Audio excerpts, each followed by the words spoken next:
چراغ ہدایت حسین، حسین نجات کی کشتی، کہاں لکھا ہوا تھا یہ؟ عرش الہی پر۔ تو یا علی مدد اگر لکھا ہوا ہو تو آپ گھر میں وہاں سجاتے ہیں جو گھر کی بہترین دیوار ہوتی ہے، اور نتیجہ یہ نکالتے ہیں کہ ہمارے گھر کو زینت اس نے بخشی ہے۔ تو بابا یہی تو بتانا ہے، عرش الہی کا بڑا مقام ہے اور عرش پہ لکھا ہوا ہے حسین چراغ ہدایت، حسین نجات کی کشتی۔ تو اللہ رب العزت جس کے نام سے اپنا عرش سجا دے اسے حسین کہا جاتا ہے۔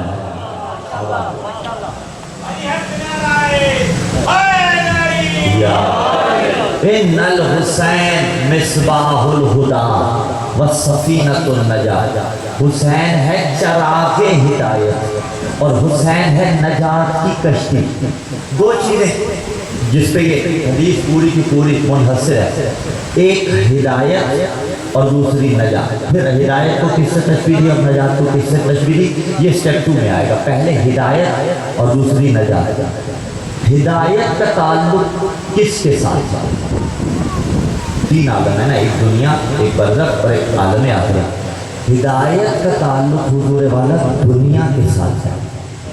مسلمانان عالم پکار کے کہہ رہے ہیں یا نہیں کہہ رہے؟ اہدنا الصراط المستقیم، بار الہ مجھے اس صراط المستقیم کی ہدایت کرتا رہے۔ ہدایت کا تعلق دنیا کے ساتھ ہے۔ فار ایگزامپل کوئی ہدایت یافتہ نہیں تھا اور دنیا سے چلا گیا تو عالم اسلام کے علماء تمام مکاتب فکر اس بات پر متفق ہیں کہ اس کا کچھ نہیں ہو سکتا، اس لیے کہ ہدایت کا تعلق تھا دنیا کے ساتھ۔ اگر ہدایت اس نے دنیا میں بالفرض نہیں لی، کوئی کافر تھا، مشرک تھا، یہودی تھا، تو وہ دنیا سے چلا گیا، ہدایت لیے بغیر چلا گیا، تو اس کا کیا بنے گا؟ اب یہ بات ہے۔ اچھا پھر یہاں پہ ایک لہجے کو روکنا چاہتا ہوں، پھر سوال یہ ہوتا ہے نا قرآن کی آیت میں سورہ بقرہ کہ ان الذین کفروا والذین ماتوا وهم کفار، ٹھیک ہے، تو وہ جو کافر تھے اور مر گئے اولئک علیہم لعنۃ اللہ والملائکۃ والناس اجمعین، ان پہ اللہ کی بھی لعنت ہے اور اللہ کے ملائکہ کی بھی لعنت ہے۔ اور دوسرے مقام پر سنا ہے ان الذین کفروا والذین حادوا والنصارى والصابئین من آمن باللہ والیوم الآخر وعمل صالحا فلا خوف علیہم ولا هم يحزنون عظیم، کہ وہ جو کافر ہے نا، کافروں پہ تو لعنت ہو گئی، ٹھیک ہو گیا، وہ جو یہودی ہیں، وہ جو نصارہ ہیں، سورہ بقرہ آیت 61، اور وہ جو صاحب ستارہ پرست ہے، جو ایمان لائے اللہ پر اور روز آخرت پر اور وہ اس دنیا سے چلے گئے، انہیں ڈرنے کی ضرورت نہیں ہے۔ اسی بات کو دشمن پیش کرتا ہے کہ یہ دیکھو قرآن نے تو کہا یہود اور نصارہ کو ڈرنے کی ضرورت نہیں ہے، یہ اس کا رائے حل کیا ہے؟ تو دیکھیے یہ ان کے ساتھ ہے کہ جنہوں نے جس دور تک جتنا دین ضروری تھا اسے مانا۔ مثلا ایک شخص نے پیغمبر کا زمانہ درک ہی نہیں کیا اور وہ فقط موسیٰ کے زمانے تک آیا، تو کیا خیال ہے؟ اب پیغمبر کا زمانہ اس نے درک ہی نہیں کیا، ٹھیک ہے، اور پیغمبر سے رسول اللہ صلی اللہ علیہ وسلم سے اصحابہ کے پوچھتے تھے نا، وہ جو ہمارے پرانے دوست تھے اور پرانے دین پر تھے، دین ابراہیمی پر مثلا کوئی تھا اور حضرت ابراہیم تک پسند مانتا ہے یا اوروں کو، تو ان کا کیا بنے گا؟ تو اسی لیے جواب دیا گیا کہ اگر انہوں نے اپنے نبی کی تعلیمات کو کما حقہ مانا اور انہیں قبول کر لیا تو اللہ رب العزت ان کی بخشش فرما دیتا۔ یعنی اس کا سادہ حل یہ ہے کہ اگر موسیٰ کے زمانے میں ایک شخص تھا اور موسیٰ کی تعلیمات کو ویسے مانتا تھا جیسے ماننے کہا تھا، تو اگرچہ اس نے نبی کا زمانہ نہیں پایا لیکن اس سے نبی کے زمانے کے متعلق پوچھ گچھ نہیں ہوگی کہ اس نے موسیٰ کو کما حقہ مانا۔ پھر یہاں پہ ڈنڈی نہیں چل سکتی، راہ فرار نہیں چل سکتا، کوئی یہ کہے کہ وہ کیا پتہ چلے گا کہ موسیٰ کو مان رہا ہے، نبی کو مانتا ہے یا نہیں مانتا؟ خدا قلوب کے حالات سے آشنا ہے۔ تو جب تک جتنا دین آیا تھا اتنے دین کو اگر کما حقہ مان لیا تو بخشش ہوتی جائے گی، یعنی ابراہیم کو کما حقہ مانا تو بخشش، موسیٰ، یحییٰ، عیسیٰ، ان تمام کو کما حقہ مانا تو بخشش، رسول کو بھی کما حقہ مانا تو بخشش۔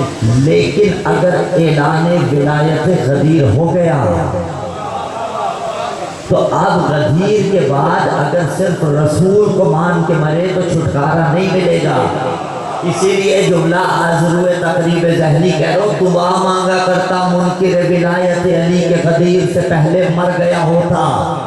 مر جاتا تو شاید کوئی بہانہ مل جاتا، لیکن نہیں مرا۔ تو جب غدیر آ گئی، اور صرف غدیر نہیں آئی، 12 کے 12 کی ولایت آ گئی، تو پہلے علی کا کلمہ بھی پڑھنا ہوگا، آخری ہادی دورہ کا قصیدہ بھی پڑھنا ہوگا، سب کو ماننا پڑے گا، تب چھٹی ملے گی۔ تو ہدایت کا تعلق، میں ہدایت سمجھانا چاہ رہا تھا، ہدایت کا تعلق دنیا کے ساتھ ہے۔ اللہ صلی اللہ علیہ وسلم۔ ایک شخص مر گیا، مرنے کے بعد ہدایت آپ پیچھے سے اس کے لیے بھیج نہیں سکتے، ہدایت ہے دنیا کے ساتھ تعلق۔ اور دیکھیے جب انسان چلا جاتا ہے نا تو پھر عالم برزخ آ جاتا ہے۔ عالم برزخ اس دنیا سے تھوڑا سا ماورا عالم ہے نا۔ شب جمعہ کے متعلق آپ نے سن رکھی نا روایت علماء کرام سے کہ شب جمعہ اللہ روحوں کو گھروں میں بھیجتا ہے۔ کس لیے بھیجتا ہے؟ جاؤ تمہارے گھر والوں نے اگر کوئی اہتمام کیا ہے تو لے آؤ، ایک پیسے تو یہاں روکوں گا۔ عزیزان گرامی قدر، سوچیے تو صحیح، شب جمعہ جن کے والدین مرحوموں کے اللہ درجات بلند فرمائے، جن کے موجود ہیں اللہ خدمت کی توفیق عطا فرمائے۔ لیکن اگر شب جمعہ مثلا مرحوم باپ کی روح گھر میں آ گئی، کسی اور عزیز و اقارب کی روح گھر آ گئی، اور میں اتنا انگیج تھا، اتنا مصروف تھا دنیا داری میں کہ فاتحہ کا ہی وقت نہیں ملا۔ اور یہ رسم خدا سلامت رکھے بزرگوں کو، بڑی خوبصورت ہے۔ آج بھی گھروں میں جو بزرگ ہوتے ہیں شب جمعہ کو کوئی اور کام نہیں کرنے دیتے، وہ کہتے ہیں پہلے بزرگوں کے نام کی فاتحہ خوانی کرو، اس کے بعد کوئی اور کام کرنا، یہ بہت اچھی بات ہے۔ لیکن اگر میں مصروف تھا اتنا کہ مجھے یاد ہی نہیں رہے تو کتنے مایوس ہو کے جاتے ہوں گے خدا نخواستہ۔ وہ باپ جو جلدی دھوپ میں جلتا رہا، اولاد کو سائبہ دیتا رہا، اللہ سلامت رکھے والدین کو جن کے ہیں، جن کے مرحوم ہو گیا، اللہ کے خدمت کی توفیق عطا فرمائے۔ کس انداز میں خدمت کی ان کے لیے سال ثواب بھیجتے رہے، وہ بھی خدمت کر سکتے ہیں، کس انداز میں وہ جاتے ہوں گے۔ وہ مرحومہ ماں جو بوڑھی تھی، جس نے بوڑھے ہوتے ہوئے بھی خیال رکھا اپنے بیٹوں کا، اپنی بیٹیوں کا، لیکن اگر شب جمعہ بیٹے بیٹیاں اتنے مصروف ہیں کہ ایک فاتحہ نہیں پڑھ سکے تو کتنے پریشان لوگ ہوں گے۔ اسی لیے شب جمعہ میں اپنے مرحومین کو یاد رکھا کرے، اور آئیے یہیں پہ یاد رکھتے ہیں بابا بلند صلوات کی تلاوت فرما دیجیے۔ اللہم صلی علی محمد و آل محمد۔ تو اب اروا چلی گئی، میں ہدایت سمجھا رہا ہوں، اروا چلی گئی۔ فار ایگزامپل ایک شخص نجف اشرف میں فوت ہو گیا تھا، زیارات کے لیے گیا، وہیں فوت ہو گیا، اور اس سے بڑی سعادت کون سی ہو سکتی ہے؟ تو اسے کہاں دفن کیا جائے گا؟ وادی السلام میں۔ شب جمعہ اس کی روح آئے گی یا نہیں آئے گی؟ کینیڈا میں ایک شخص مر گیا تھا، شب جمعہ اس کی روح آئے گی یا نہیں آئے گی؟ میں تھوڑی تیزی کے ساتھ سفر کر رہا ہوں، لیکن سمندر کو کوزے میں بند کرنے کی کوشش کروں گا کیونکہ تھوڑی سی جلدی ہے، اس لیے جتنا ہو سکا آپ بھی قبول فرمائیے گا۔ عزیزان گرامی قدر، کینیڈا میں مرا شب جمعہ آئے گی یا نہیں آئے گی؟ کوئی ٹکٹ کا خرچہ نہیں ہوگا، کوئی کووڈ ٹیسٹ اسے نہیں کروانا چاہے گا، کوئی ویزا کے مسائل نہیں ہوں گے، کوئی اور پاسپورٹ یہ وہ فلاں ڈیٹ یہ نہیں کرنا پڑے گا، شب جمعہ آ جائے گی۔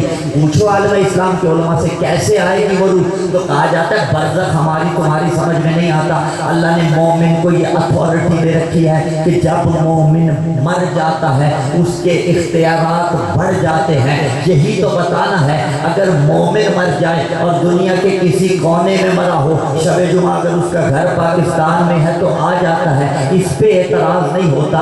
میں یا علی مدد کہہ دوں، علی نجف سے میری مدد کو آ جائے، وہ سمجھ میں کیوں نہیں آتا؟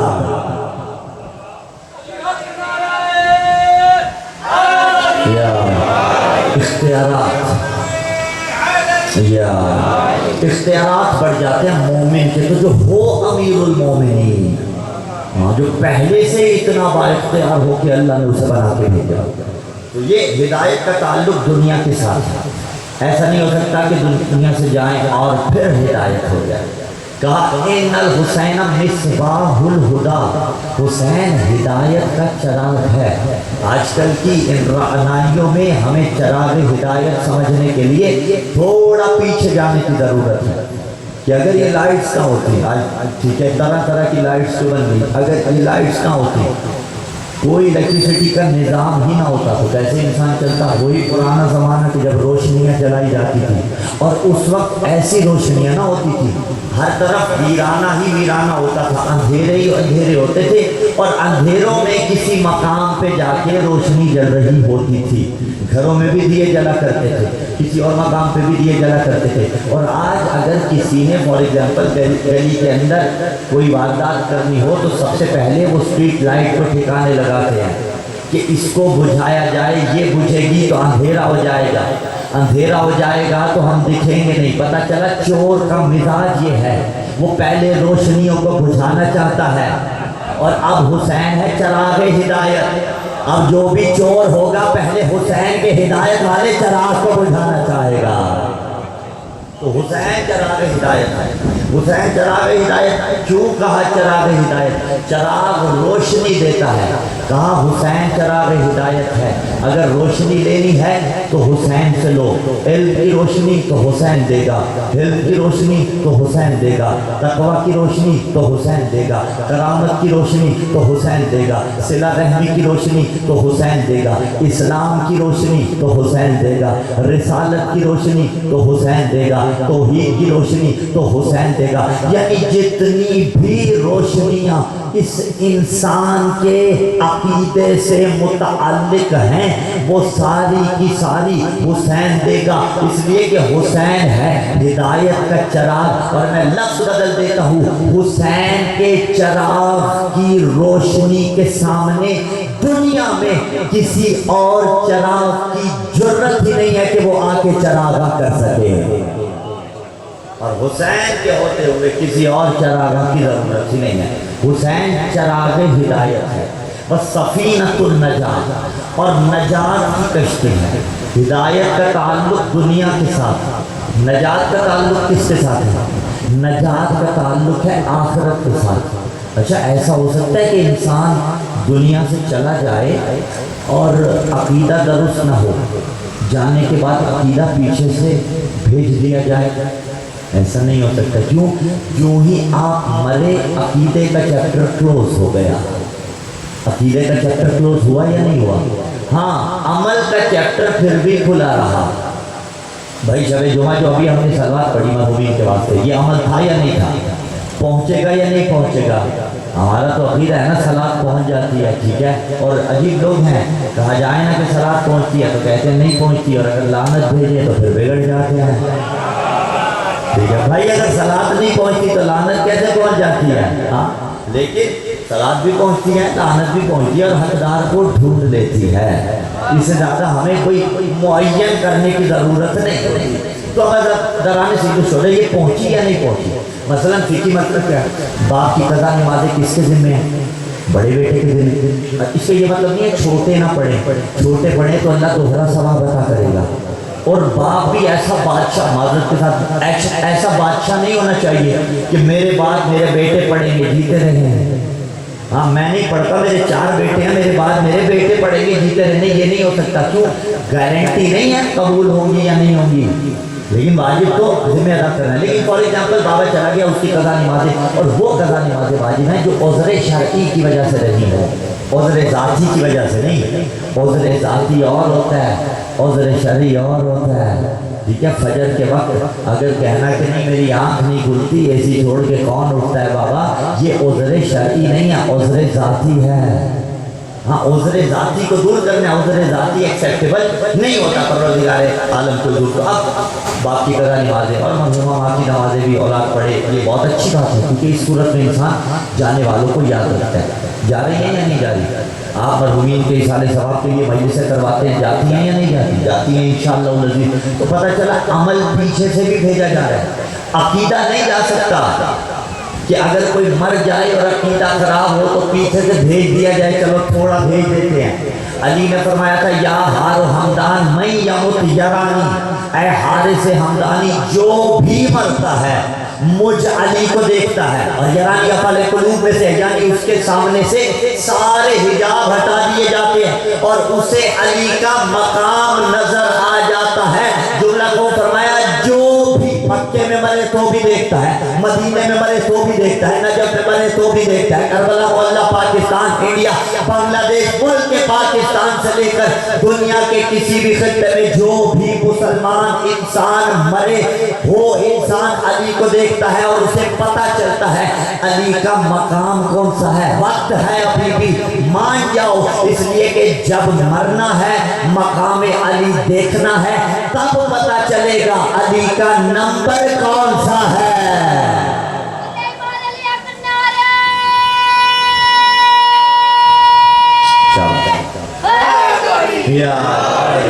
تب پتہ چلے گا علی کا نمبر کون سا ہے۔ تو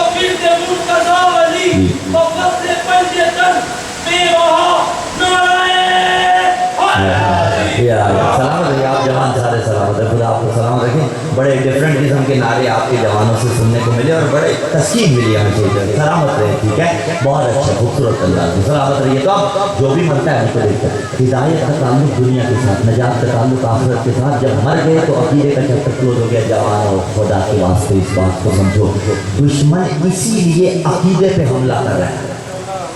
دشمن عمل پہ حملہ نہیں کر رہا، وہ عقیدے پہ حملہ کر رہا ہے کہ اس کا عقیدہ بگاڑ دو تو جائے گا جہنم میں. لہٰذا اپنے عقیدوں کو سنبھالیے، اس وقت اپنے عقائد کی تحفظ کیجیے. اور ہوتا ہے سمپل سی بات ہے، میں فقط ڈائریکشن دے سکتا ہوں. میں پڑھنے کے لیے آیا، 10 مہینے سے پڑھی، 11 12 15 13 14 جتنی بھی ہو جاتی ہیں اشرے میں وہ پڑھی. زیادہ سے زیادہ ڈائریکشن دے سکتا ہوں. کسی اور مقام پہ بھی اگر سنا تو ڈائریکشن بھی دے سکتا ہوں نا. کسی کے خطیب کا کام اتنا ہی ہوتا ہے 10 دن کے اندر. لیکن اس کے بعد جو اتصال ہے جوانوں کا، وہ اپنے علاقے کے علماء کے ساتھ، اپنے علاقے کے اہل علم حضرات کے ساتھ ضروری ہے. یعنی اپنی علمی نشستیں اپنے محافل منعقد کروائیے. ہر ویکینڈ پہ کیا ہے منعقد کروا لیجیے. آج تک جتنی جلغاریں ہیں دماغ کے اندر بہت سے شبہات آتے ہیں، لیکن شبہات پیدا ہو جانے کے بعد ان کا جواب لینا پڑتا ہے. اور اس وقت تو انٹرنیٹ کی صورت میں علامہ گوگل موجود ہے یا نہیں ہے؟ ٹھیک ہے، وہ فیس بھی چارج نہیں کرتا علامہ گوگل، ہر ایک کی دسترس میں ہوتا ہے. کھولیے ویب سائٹ، ریسرچ کیجیے، دیکھیے تو صحیح کہاں ڈفرینس ہے عقائد کا، کون سے عقیدے کو میں نے سنبھالنا ہے. اور میں ایک جملہ کہہ رہا ہوں، اگر قرآن اور نہج البلاغہ کے ساتھ متمسک رہے نا، عقیدے میں بگاڑ آ ہی نہیں سکتا. اگر فرامین معصومین کے ساتھ متمسک رہیں، جملہ پہلے بھی کہا دوران اشرا، اگر اس بات کو سمجھنے کہ علی کے جو اختیارات ہیں وہ اللہ کے عطا کردہ ہیں، آل محمد کے جو اختیارات ہیں وہ اللہ کے عطا کرتے ہیں، اور کچھ بھی ہو جائے یہ اس جیسے نہیں ہو سکتے. وہ ہے جسے یہ سجدے کرتے ہوں اسے خدا کہا جاتا ہے. تو یہ عقائد کا بگاڑ یہ اتنی لمبی چوڑی بحث ہی نہیں ہے، لیکن عقیدے کو سنبھالنا ہے. دشمن اسی لیے عقیدے پہ حملہ کر رہا ہے. تو ان الحسین مصباح الہدی و سفینۃ النجات، حسین چراغ ہدایت، حسین نجات کی کشتی. اسی لیے کہا کہ ہدایت کا تعلق دنیا کے ساتھ ہے اور نجات کا تعلق آخرت کے ساتھ ہے. یعنی فیصلہ رسول اللہ نے کر دیا، تیسری چیز کوئی نہیں، یا دنیا یا آخرت. اور فیصلہ رسول نے کر دیا، اگر دنیا میں ہدایت چاہیے تو بھی غیروں کے دروازے پہ نہیں، حسین کے دروازے پہ آنا پڑے گا. اور اگر آخرت میں شفاعت اور نجات چاہیے، غیر نہیں بخشوائیں گے، حسین ابن علی بخشوائے گا. یا حسین یا حسین یا حسین یا حسین. اللہم صلی محمد. سمجھنے بات، حسین چراغ ہدایت، حسین نجات کی کشتی. جتنے یہاں آئے ہوئے ہیں یہ سارے کے سارے وہ ہیں جو حسین کو چراغ ہدایت مان سکے. یہ سارے کے سارے وہ ہیں جو حسین کو نجات کی کشتی سمجھ سکے. اگلی منزل کیا؟ بزرگان کے واسطے یہ باتیں نہیں ہوں، جوانوں کے واسطے یہ پیغام. جو موجود ہیں قریب میں نبی کہا تھا نا، جو موجود ہو وہ سن لو، جو غیر حاضر ہیں ان تک پہنچا دینا. اس پوائنٹ کی مجلس میں اگر سے مجمع دوسرے پروگرامس کی نسبت کم ہوتا ہے تو جو موجود ہیں وہ قبول فرمائیے گا، ہاں ٹھیک ہے، اور جو موجود نہیں ہیں ان تک پہنچا دیجیے گا. حسین چراغ ہدایت، حسین نجات کی کشتی مان لیا ہم نے. اگلی منزل کیا ہے؟ یہ پورے عشرے کا پیغام اور آپ کو سماعتوں کو سلام. لیکن اگلی منزل کیا ہے؟ اگلی منزل یہ ہے کہ مجھے اس ہدایت کے چراغ کے ساتھ ہمیشہ متمسک رہنا ہے. مجھے اس نجات کی کشتی پر ہمیشہ سوار رہنا. کشتی کرتی کیا ہے؟ پار لگاتی ہے، سمندر میں پار لگاتی ہے. ممکن ہے کوئی کہے کہ اگر پار لگاتی ہے لیکن سمندر میں طوفان بھی تو آتے ہیں، ڈوب بھی تو جاتی ہے. نہیں بابا، 14 وہ کشتی ہیں جو طوفانوں سے بھی بچا لیتے ہیں، ڈوبنے سے بھی بچا لیتے ہیں. وہ اور کشتیاں ہوں گی جن کی کشتیوں میں پانی آ جاتا ہے اور وہ ڈوب جاتی ہیں. یہ 14 تو سفینہ نجات ہے نا، طوفان ان کے سامنے کچھ بھی نہیں کر سکتے. تو وزیران سید الشہداء اس کشتی پہ سوار ہو گئے، لیکن کرنا یہ ہے کہ میں اس کشتی سے اتروں نہ. میں اس اندھیرے میں جو روشنی کے پیچھے چل رہا ہوں اس سے دائیں بائیں نہ ہو جاؤں. آپ کہیں گے ایسا بھی ہوتا ہے؟ جی ہو جاتا ہے. بعض ہوتا کبھی انسان تھوڑی دیر کے لیے اس سفینے سے اتر جاتا ہے، کبھی زیادہ دیر کے لیے اتر جاتا ہے. کہیں گے کیسے آ یہ کیسی بات کر رہے ہیں؟ جی آپ مجلس میں آئے، اس سفینے پہ سوار ہیں یا نہیں ہے؟ مجلس سے گئے، ٹھیک ہے، جانے کے بعد مجلس میں نوحہ خوانی کی، ٹھیک ہے، نوحہ خوانی کی فار ایگزامپل کوئی ایسا کام کیا جو آداب مجلس سے برخلاف تھا تو سفینے سے اترے یا نہیں اترے؟ 10 دن تک USB گاڑی میں وہ رہی کہ جس میں نوحے چل رہے تھے، نئے 2022 کے سارے ایالم چل رہے تھے، ٹھیک ہے. ایام ازاں گزرے، بعض ایسے ہیں مہربان جو ایام ازاں گزار لیتے ہیں، بعض نادان ایسے ہیں جو 10 دن ہی گزارتے ہیں بہت سے. اس کے بعد کالج یونیورسٹی جاتے ہوئے گاڑی کی USB چینج ہو گئی، ٹھیک ہے، جہاں پہ گانے چل رہے شروع ہو گئے تو اس کشتی سے اتر گئے یا نہیں اتر گئے؟ مجلس میں مولانا نے کہا تھا ماں باپ کا احترام کرو، بوڑھے باپ کی خدمت کرو، ماں کی احترام کرو، سن کے چلے گئے، کشتی میں سوار تھے، گھر جا کے اسی ماں سے بدتمیزی کر ڈالی، کشتی سے اتر گئے یا نہیں اتر گئے؟ ہاں، مجلس میں آئے تھے، ہاتھ سینے پہ مارا، ٹھیک ہے، بوقت نماز تکبیرۃ الاحرام کے لیے نہیں اٹھایا، کشتی سے اتر گئے یا نہیں اتر گئے؟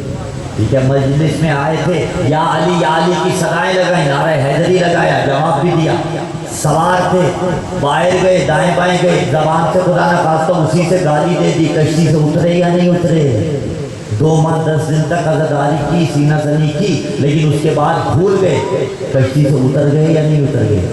کشتی پہ سوار رہنا ہے، اس کشتی پہ سوار رہنا ہے. جب سوار رہیں گے تو زندگی گزارنے کا لطف آئے گا، تو حسین آپ کو پریشانیوں سے نکالیں گے. بعض اوقات غلطیاں ہماری خود کی ہوتی ہیں. مثلا ایک شخص کشتی سے اتر جائے اور پھر وہ سمندر کی موجوں کی نظر ہو جائے تو کشتی کو تو قصوروار نہیں ٹھہرا سکتا. ہم بعض اوقات کام ایسا کر جاتے ہیں کہ جس کی وجہ سے دعا قبول نہیں ہو رہی ہوتی اور مصیبت بڑھتی چلی جاتی ہے، پھر کہتے ہیں مانگتا علی کو ہوں، مشکل حل کیوں نہیں ہوتی؟ تو ان چیزوں کو دیکھیے گا، ان چیزوں کا نام ایام ازاں ہے. اگر اس چیز کو سمجھ لیا، اور اسی کشتی پہ میں سختی نہیں کیا کرتا منزل فراہمی میں، اور ہمیشہ کہا کرتا ہوں بزرگوں کے لیے تو یہ باتیں ریکال کرنا ہوتی ہیں نا، ان کی تو سیرت پہ چلتے ہیں، لیکن یہ جو خوبصورت چہرے، یہ جو ماتمی عزادار جوان بیٹھے ہوتے ہیں، انہیں تو پیغام دینا منصبی فریضہ ہوتا ہے. بس کوشش کیجئے کہ مجھے اس کشتی سے اترنا نہیں ہے. اگر اس کشتی پہ قائم رہے تو اس عشرہ محرم الحرام کا مقصد حاصل ہو گیا. کہ جب اس کشتی پہ سوار رہیں گے تو پھر بیڑا پار ہے، پھر حقیقی معنوں میں جانے یا علی. لیکن اگر کشتی سے اتر گئے خدا نہ خواستہ تو پھر معاملہ خراب ہے. سفینہ نجات حسین ابن علی ہے، دین کی کشتی جس نے پار لگائی ہے حسین ابن علی ہے. بڑی مشکل بچا کے دیا دین آپ کو، علی کی بیٹیوں نے بچا کے دیا، علی کے بیٹوں نے بچا کے دیا. مزدارو 10 دن سینہ زنی کیا، نوحہ خوانی کی، مجلس نے سنی، آنسو بہائے. آپ سن کے تھک گئے نا، بار بار مجلس میں آتے تھے، قدم درد کرنے لگ پڑے، سینہ درد کر رہے، ماتمیوں کا ماتم کر کے. اللہ سلامت رکھے. آنکھیں ہیں کہ اب آنسو خشک ہوتے جا رہے ہیں. ہم جیسے پڑھنے والوں کے گلے ساتھ چھوڑ کے پسلیاں دکھ رہی ہیں پڑھ کے.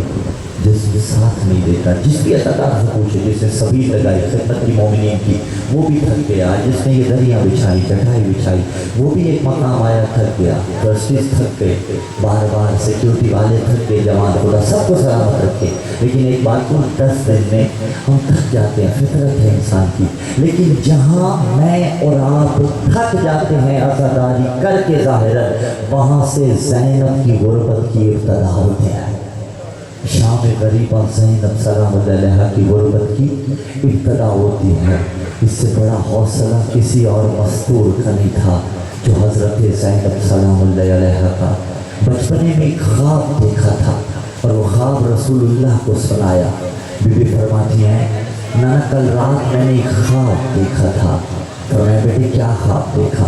فرمایا نانا میں نے دیکھا ایک تیز سیاہ آندھی چل رہی ہے. نانا وہ آندھی مجھ زینب کو کبھی دائیں پھینک دیتی ہے، کبھی بائیں پھینک دیتی ہے. نانا میں نے اس آندھی میں ایک بڑا پیڑ دیکھا، میں نے اسے تھام لیا. نانا اس